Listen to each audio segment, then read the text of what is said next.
Shalom, selamat pagi Bapak Ibu serta saudara yang dikasih oleh Tuhan. Kiranya berkat, damai sejahtera dan sukacita dari Tuhan Yesus Kristus senantiasa menyertai kita sekalian. Sebelum kita mendengarkan firman Tuhan dan renungan, marilah kita berdoa. Tuhan Allah Bapa yang Maha Baik, kami sungguh bersyukur atas kebaikan dan kemurahan-Mu, karena Engkau Tuhan yang selalu melindungi, menolong dan menopang kami. Terima kasih atas kebaikan-Mu ya Tuhan. Jika saat ini kami akan mendengarkan firman-Mu, urapilah kami dengan Roh Kudus-Mu agar kami dapat mengerti dan memahami apa yang Tuhan sampaikan kepada kami. Mampukan kami untuk menjadi anak-anak-Mu yang mentaati firman-Mu. Terima kasih Tuhan. Di dalam nama Tuhan Yesus Kristus kami sambut berkat firman-Mu. Amin.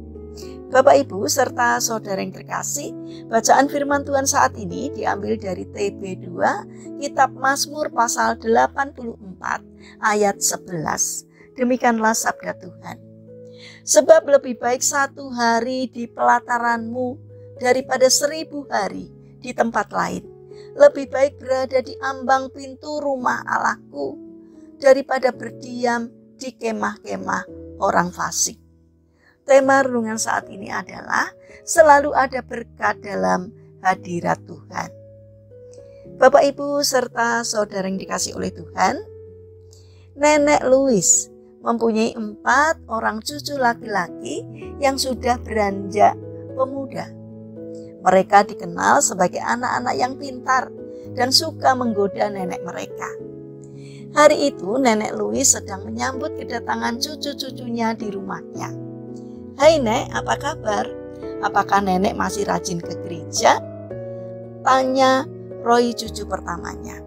"Tentu saja nenek masih rajin ke gereja," jawab si nenek. "Dan apakah nenek masih ingat khotbah yang nenek dengar pada hari Minggu yang lalu?" sambung Roy. "Aku sudah lupa, tapi yang jelas hatiku merasa dikuatkan," jawab si nenek sambil tersenyum. "Tapi Nek, apa gunanya ke gereja kalau nenek tidak mendapatkan apa-apa?" kata Roy menggoda. "Atau mungkin nenek masih ingat kitab apa yang dibacakan oleh pendeta minggu yang lalu?" sambung Roy lagi.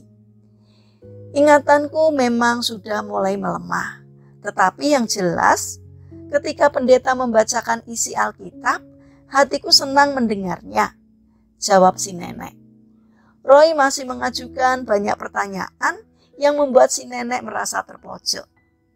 Setelah terdiam dan merenung sebentar, si nenek mengajak Roy dan ketiga cucunya yang lain menuju ke dapur. Sang nenek mengambil tas rajutan yang tergantung dekat lemari makan serta memberikannya kepada Roy. "Pergilah ke sumur sana dan isilah tas ini penuh dengan air," perintah sang nenek. Sambil tertawa, Roy berkata, "Yang benar saja, Nek. Bagaimana mungkin tas rajutan ini bisa diisi dengan air? Pasti airnya akan keluar semua." "Sudah, jangan banyak bicara. Lakukan saja apa yang nenek perintahkan dan engkau akan melihatnya nanti," jawab si nenek dengan bijak. Roy segera melakukan apa yang diperintahkan oleh neneknya. Ia bergegas mengikuti jalan menurun menuju ke sumur. Tak lama kemudian, Roy sudah mengambil tas itu dan kembali kepada nenek. Tas rajutan itu basah dan masih meneteskan air. "Tas ini tidak bisa menampung air di dalamnya," katanya kepada neneknya. "Betul sekali, Cu. Tapi tidakkah engkau lihat bahwa tas itu menjadi lebih bersih sekarang? Sesungguhnya tidak pernah seseorang pergi beribadah ke gereja tanpa mendapatkan sesuatu yang baik, meskipun orang itu tidak menyadarinya." Bapak Ibu serta saudara yang terkasih, kesadaran bahwa kita pasti mendapatkan yang baik ketika pergi beribadah ke gereja sepatutnya mendorong kita untuk bangkit dari kemalasan dalam beribadah. Banyak pengikut Yesus yang sering berkata, "Aku tidak mendapatkan apa-apa ketika berbakti di gereja." Sebenarnya ini hanya alasan untuk menutupi kemalasan beribadah ke gereja. Daud pernah berkata, lebih baik 1 hari di pelataranmu daripada 1000 hari di tempat lain.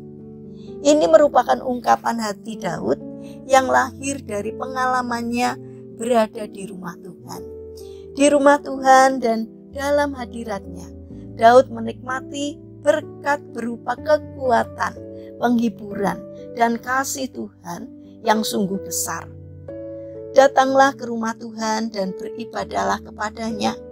Mari kita bangun karakter untuk rajin beribadah, datang ke rumah Tuhan, karena berkat-berkatnya pasti dicurahkan bagi kita. Mari kita berdoa. Tuhan Yesus yang Maha Baik, jauhkanlah kami dari dalam hati kami kemalasan untuk beribadah kepadamu. Kami percaya dalam persekutuan denganmu ada berkat yang kami dapatkan. Saat ini kami mendoakan bagi mereka yang mengalami permasalahan dan kesulitan hidup.